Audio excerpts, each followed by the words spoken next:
Richie is coming home. Toronto FC have acquired Richie Laryea on loan from Nottingham Forest until summer of 2023. After coming to TFC in 2019 and just really exploding and having a huge season and then a great 2020 and then being one of TFC's only successful players in 2021, Richie Laryea ended the 2021 season getting transferred to Nottingham Forest. Now, Laryea went to Nottingham Forest in what was a tough situation for a player to stick around coming into that squad, especially a player coming from a league that doesn't hold exceptionally high value in England. He went to a Nottingham Forest team that, despite a slow start to the season, was really cranking it on and pushing for a promotion spot, and ended up being on a team that ended up winning promotion to the English Premier League. He did make 5 appearances throughout the second half of the season for Nottingham Forest, but he wasn't really an important part of that squad,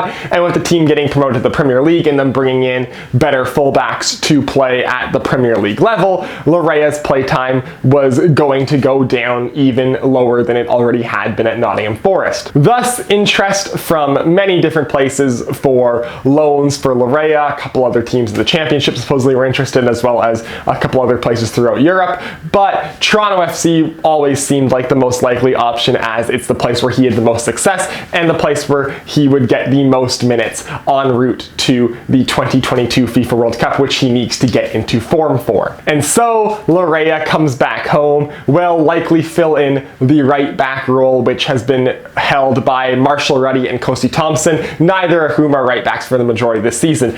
And with this signing, somehow, I don't know how they did it, but TFC has successfully gotten all the kids out of the best starting 11. Now, it is unfortunate that Laryea didn't work in England with Nottingham Forest, but as we said, the circumstances of that move meant that Nottingham Forest probably wasn't the best team for him to get a chance to shine in Europe. And now, for him, this move makes the most sense because he is going to be a starter for Toronto FC for the remaining 12 games of the season, and with the World Cup coming after that, this is just the perfect run of games for him to get up to World Cup status. The fact that the loan extends past the end of this MLS season and to the end of the Premier League season in the summer 2023 actually shows quite a few interesting things. Now, it's not official that this is a loan to buy move, but there are rumors that there are a buy option at the end of this move for Toronto FC, and that makes a lot of sense because if Nottingham Forest stay up in the Premier League, Laryea is not going to play for them, so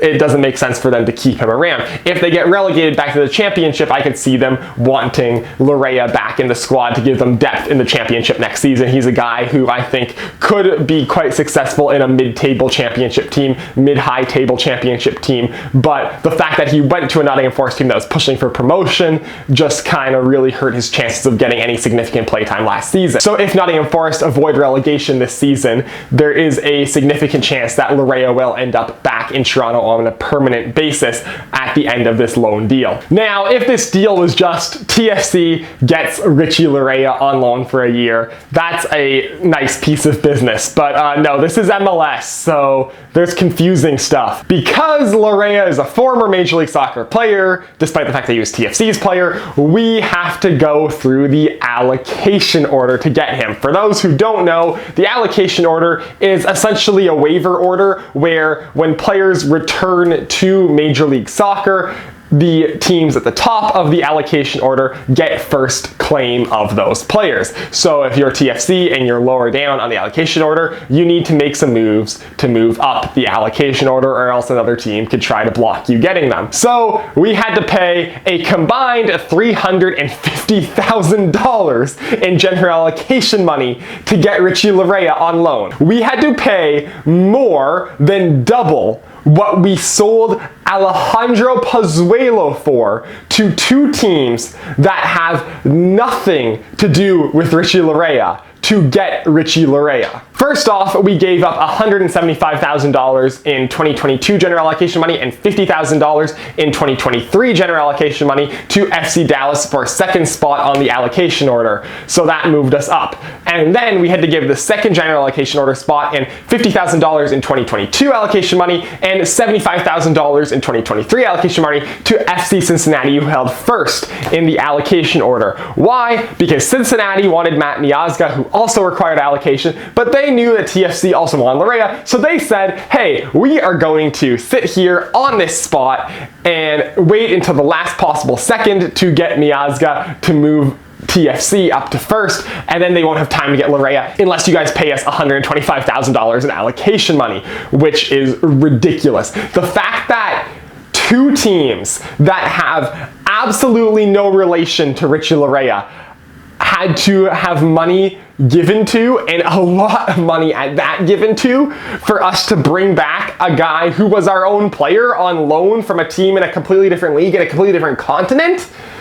It's bizarre. It's just one of these bizarre MLS rules that don't make any sense and that just lowers the fan experience of Major League Soccer, because you can't just transfer guys in. You have to go with discovery rights and with allocation order. You have to go, and there's just these weird rules that get teams given money for no reason. It makes no sense. Why is Cincinnati getting money off of this? Why is Dallas getting money off of this? We had to give up all the money we got for Schaffelberg and then some. So we loaned out Schaffelberg to be able to loan in Laryea. So we loan out Schaffelberg to another team in MLS, which you should be getting money for that. An interleague loan, you should be getting a loan fee for. But then we have to give away all that money to loan in another guy from a better league in a situation where he's not going to be getting play time. So like he's being loaned to us for us to play him and get him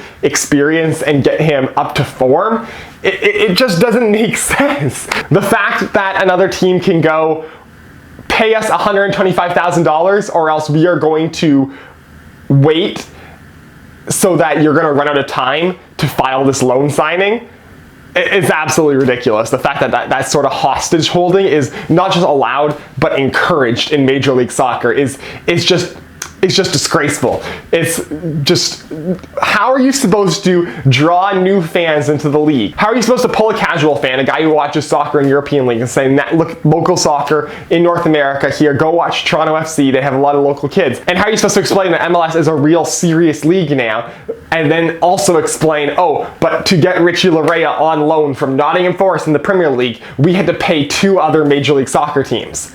It doesn't make sense. It makes the league confusing. It makes the league seem like it's Mickey Mouse money. It makes the league seem way less legit. And it's something that does have to go in the future. And I know some people on bad teams like the allocation money because, oh, it gets the bad teams the extra money. That's what the salary cap and equalization payments are for. We don't need extra stuff. If you want equalization payments to the salary floor, go ahead, but to give the lower ranked teams magical tradable assets, that's just ridiculous. Why are you rewarding owners putting in the bare minimum, and why are you rewarding owners for fielding a non-competitive team that just lowers the overall quality of the league? It's ridiculous and it doesn't make any sense. And the fact that we had to give up $350,000 in general allocation money when, again, we only got $150,000 for Pozuelo, for the MVP in MLS 2 years ago, for a permanent transfer for 6 months left on his contract. We only got $150,000, but then to get Richie Laryea, we had to spend more than double that to get him on loan for a year. Is a year of Richie Laryea worth more than twice half a year of the 2 years ago MLS MVP?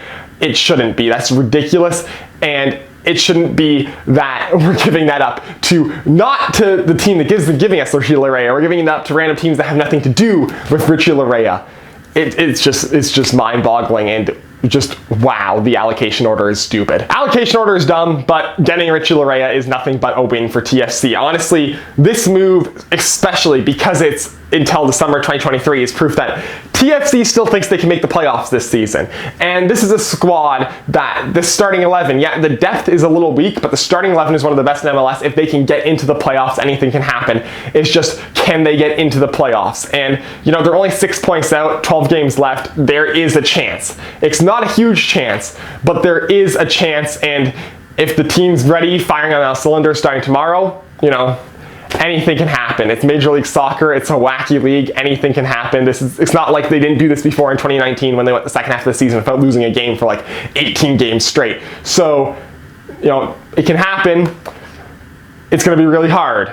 but it can happen. So that is for this video. As always, if you'd like to hit like, if you want to see more stuff, hit subscribe, follow my Twitter, link is down below in the description, and I will see you next time.